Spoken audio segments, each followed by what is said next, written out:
Hello everyone जय जगन्नाथ। आशा करছি ସମସ୍ତେ ବହୁତ ଭଲ ଥିବେ। ମୁଁ ବି ବହୁତ ଭଲ ଅଛି। ଟାଇମ୍ ଆସି ହେଲାଣି 11:30। ଆଜି ମଙ୍ଗଳବାର। ମୋର ଟିକେ କାମ କରିବାକୁ ଏବେ ଇଚ୍ଛା ହେଉନି। ଗାଁରୁ ଆମେ ଯାଇକି ଆସିଲା ପରଠୁ ମୋ ଘର ଦ୍ୱାର ସବୁ ଅଳିଆ ହେଇ ପଡ଼ିଛି। ମୋତେ ଟିକେ କାମ କରିବାକୁ ଇଚ୍ଛା ହେଉନି। ଲେଜି ଲେଜି ଫିଲ୍ ହେଉଛି। ଇଚ୍ଛା ହେଉଛି ଟିକେ କିଏ ରୋଷେଇ କରିଦିଅନ୍ତା, ମୁଁ ଟିକେ ରେଷ୍ଟ ନିଅନ୍ତି।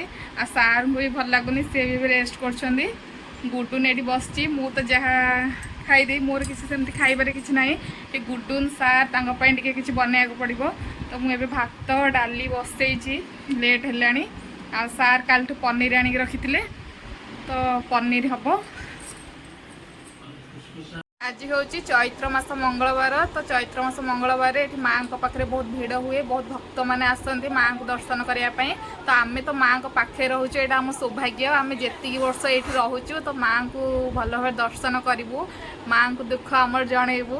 ତ ସେ ତ ସମସ୍ତଙ୍କର ମାଆ, ଜଗତଜନନୀ। ତ ତାଙ୍କୁ ଆମେ ନିହାତି ଆଜି ଦର୍ଶନ କରିବା ପାଇଁ ଯିବୁ। ଆମେ ତ ଯାଉ ସଂକ୍ରାନ୍ତି ଭଲ ମନ୍ଦ ଯାହା ବି ଯେତେବେଳେ ହୁଏ ଆମେ ମାଆଙ୍କୁ ଦର୍ଶନ କରିବା ପାଇଁ ଯାଉ।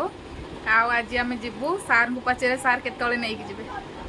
ଯିବା କାମ ସାରିକି ଯିବା ଆଉ ଯିବୁ। ମାଆଙ୍କୁ ଦର୍ଶନ କରିବାକୁ ନ ଗଲେ ଭଲ ଲାଗିବନି, ତ ନିହାତି ଆମେ ଯିବୁ। ସାର୍ ଏବେ ଯାଇଛନ୍ତି ଦୋକାନକୁ କ'ଣ ଆଣିବା ପାଇଁ। ତ ଆଜି ହେଉଛି ଏପ୍ରିଲ 1। ଆଜି ସାର୍ଙ୍କ ସହିତ ଗୋଟେ ପ୍ରାଙ୍କ କରିବା। କ'ଣ କରିବା ଚାଲନ୍ତୁ ଦେଖିବା। ସାର୍ ଏଇ ପ୍ରାଙ୍କଟାରେ କ'ଣ ମାନେ ମୁଁ ସକ୍ସେସ୍ ହେଉଛି ନା ନାହିଁ, ସାର୍ କନଫ୍ୟୁଜ୍ ହେଉଛନ୍ତି ନା ନାହିଁ ମୋ ପ୍ରାଙ୍କ ଶୁଣିକି। ତ ଚାଲନ୍ତୁ ଦେଖିବା, ଟ୍ରାଏ କରିବା ସାର୍ଙ୍କ ଉପରେ ଥରେ। ସାର୍ ଆସିଲେଣି, ଚାଲନ୍ତୁ ଟ୍ରାଏ କରିବା।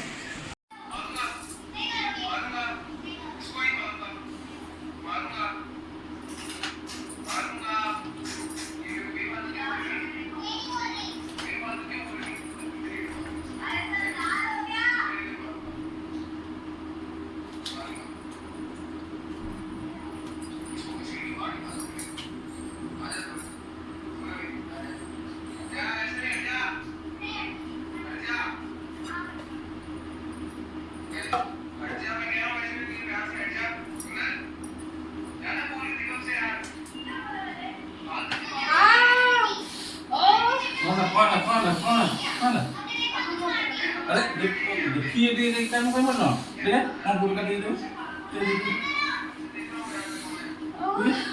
अरे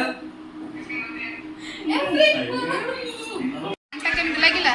ବଢିଆ ଲାଗିଲା। ଏତେ ପ୍ରାଙ୍କ ନଥିଲା ନା, ତମେ ଜାଣିଦେଇଥିବ ନା?